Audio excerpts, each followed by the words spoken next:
In March 2026, someone launched a website in South Africa, and it was not selling anything, it was selling a political future. Settle down, brother.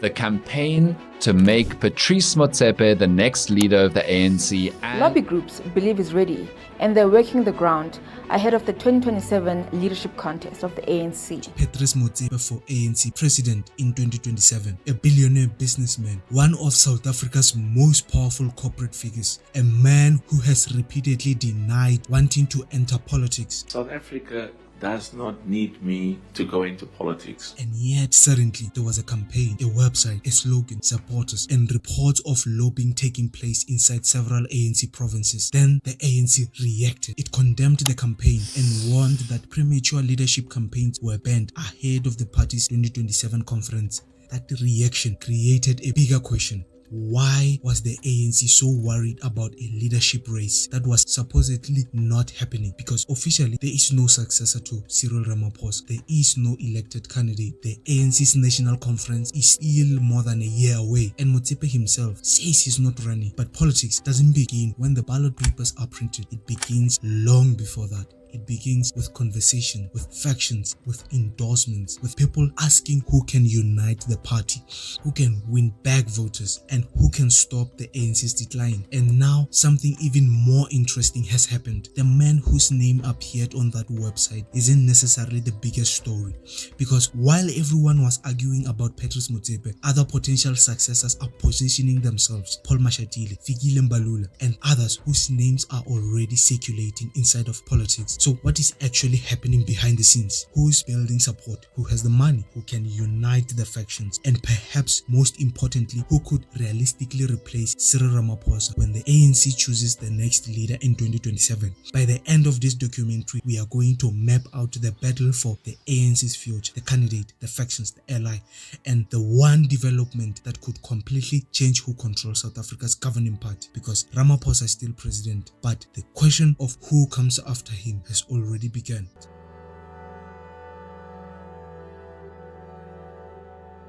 To understand the succession battle, you first need to understand the man being replaced. December 2022, the ANC's national conference. Cyril Ramaphosa needed to win. His first term had been a disaster in slow motion, unemployment at 32%, load shedding cutting powers for every day, the Phala scandal, a $500,000 American cash found stuffed inside a sofa on his game farm. The Zondo Commission released a report that named the ANC as a party that had enabled state capture. His own party was exhausted with him, and yet at the conference he won the ANC's presidency again, not narrowly. He had almost 2,000 branch nominees for president. His closest rival, Zweli Mkhize, had 916 only. The numbers looked dominant. The reality was more fragile though, because Ramaphosa had won the conference, but he was about to walk into the hardest stretch of his political life. In May 2024, South Africa voted, and for the first time in 30 years, the ANC fell below 50%.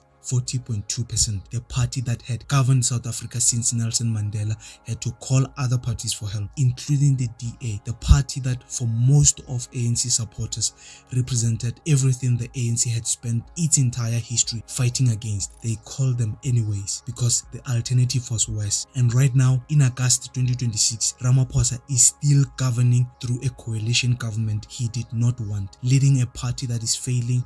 Here's the detail that matters. The ANC's president is not elected by South Africans. He is elected by ANC branch delegates at the national conference, which means the next ANC leader does not need to be the most popular person in the country. They need to be the person who can win inside the ANC's own internal machinery, and that changes everything about who the candidates really are.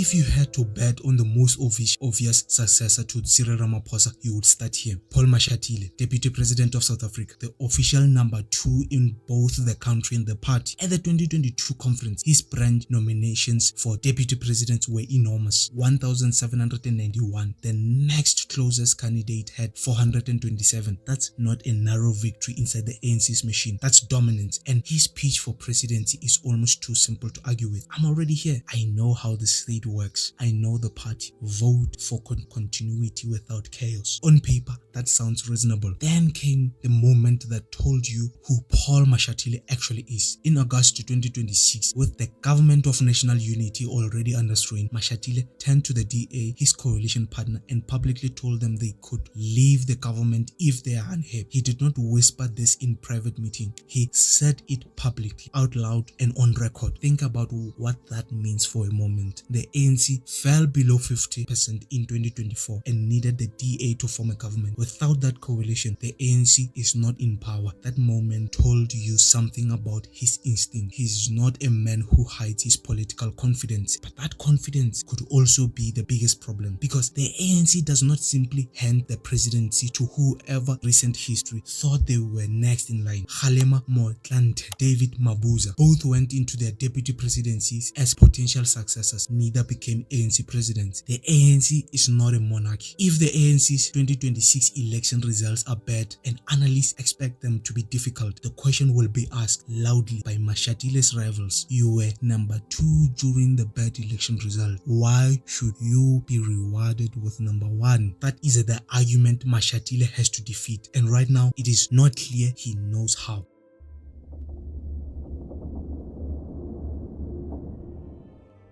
Here's something most people do not fully appreciate about the ANC's politics. The Secretary General does not speak for the party. He runs the machinery that decides how the party works, the branches, the structures, the process, the internal communications, the organizational system that determine whether a candidate's supporters actually show up at the conference. That is Fikile Mbalula's job right now. And Mbalula has been in South African politics long enough to have seen everything. He rose through the ANC's youth league. He served in the cabinet. He has been on the winning and the losing side of internal battles. He knows this organization in a way that most politicians never will. In January 2026, Mbalula publicly warned ANC members not to campaign early for 2027. Then came May. He escalated. He said he would not, quote, be blackmailed, end quote, over the succession question. He said he was Secretary General whether people supported him or not. He said the party would deal with the 2027 when the time came. Those are not words of an unconcerned man. Those are the words of a man who's watching the race happen around him and trying to slow it down, because he knows that if the race starts too early, it could destroy the organization before conference day. And here's the problem Mbalula cannot solve. He is the ANC machine. He has been part of it for decades. That is his greatest strength and his greatest weakness, because the question the party will ask in 2027 is not just who knows the ANC best, it is who can change it. It is very hard to be the face of the renewal when you have spent 20 years helping building the thing that needs to be renewed. Mbalula knows this. You can see it in how he speaks. Always is positioning, always framing, always keeping options open. Whether those options include the presidency, he will not say, but the organization he controls will play enormous role in deciding who gets there. If this is making you see the succession race differently, hit the like button and hit the subscribe button all the way through. And if you think there is something interesting, comment down below and let's continue with the video.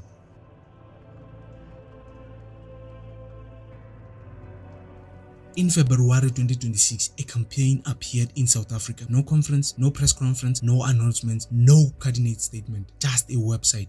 PM27, Patrice Motsepe for ANC president in 2027. A clean design, a professional logo, a vision statement that described Motsepe as, quote, credible and unified leader who could guide the ANC and the South Africa into a new era, end quote. Patrice Motsepe is not a politician. He's a billionaire businessman, founder of South African Rainbow Minerals, one of the most powerful corporate figures in South Africa. He is also, by family relationship, the brother-in-law of Cyril Ramaphosa.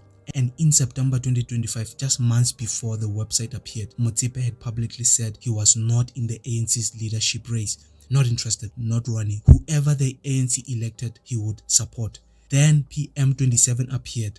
Then reports emerged of lobbying inside ANC structures in Gauteng, Limpopo and Eastern Cape, and also KwaZulu-Natal. Then the ANC panicked. The party condemned the campaign publicly, called it deeply concerning, reminded members that premature campaigning was banned, and that response confirmed what everyone already suspected. the succession race is running. The ANC just admitted by trying to stop it. Now, here is the honest analysis of Motsepe's situation. His appeal is real. The ANC is exhausted with factional politics and a figure from outside the traditional internal power struggles with wealth and international connections and no long history of party wars sounds different, refreshing, the reset. But here's the problem. The ANC's presidency is not decided by appeal. It is decided by branches, by delegates, by internal coalition politics that go back years. Motsepe has never built a branch network. He has never campaigned inside ANC professional structures. He has never survived a factional attack from within the party.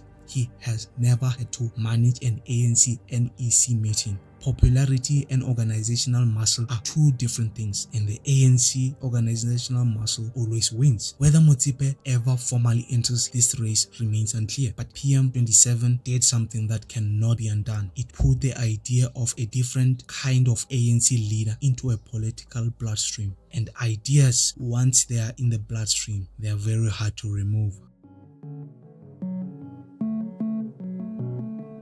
Here's the thing that most people watching the succession race do not connect. 4th November 2026, South Africa's local elections, mayors, councillors, wards, municipalities. On the surface, nothing to do with who replaces Ramaphosa. Underneath, it could be the most important political event before December 2027 ANC conference. Here's why.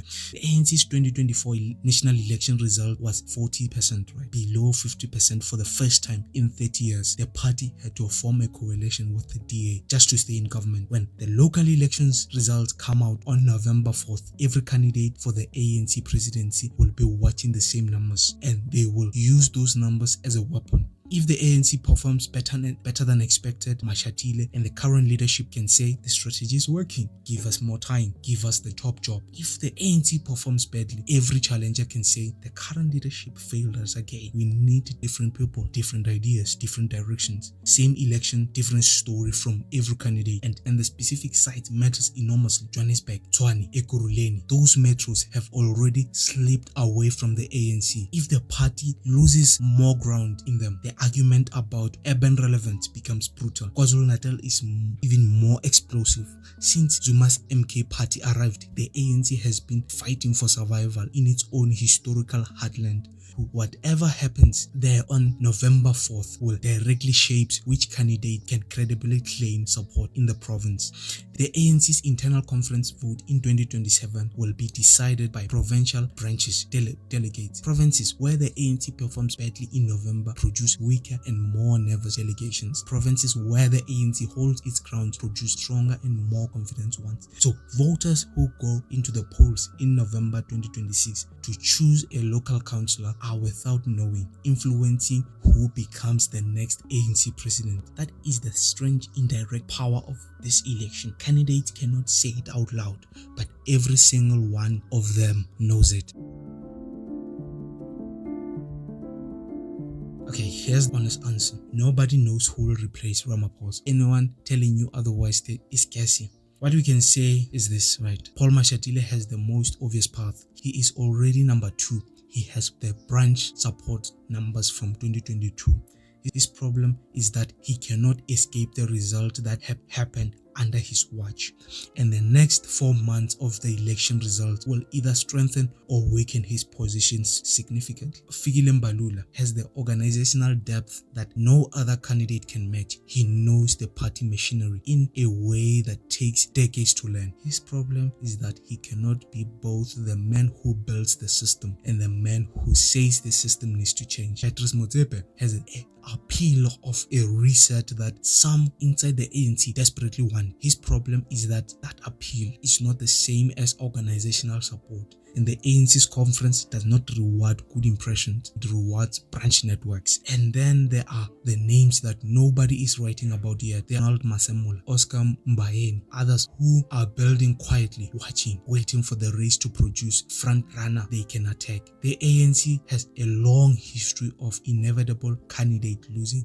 In 2017, everyone assumed the ANC would continue in the same direction it had been going under Zuma. Ramaphosa won. In 2007, many people expected Thabo Mbeki to be re-elected. Zuma won. What looks settled today often is not. The real question under all of this is not who wins. It is whether whoever wins can do something that the current leadership has not managed to do. Win back South Africans who have stopped believing in the ANC, because the ANC can choose a new president in December 2027. It can make its speeches about renewal and reconstruction, but if it walks into the 2029 national election with the same declining support, a different face at the top will not save it. The ANC's real secession crisis is not about personalities. It is about whether a party that builds South Africa's democratic era has anything new left to offer. And subscribe again to the channel. Thank you for the support. If you see a video right now on screen, I'll see you there. Click it. God bless.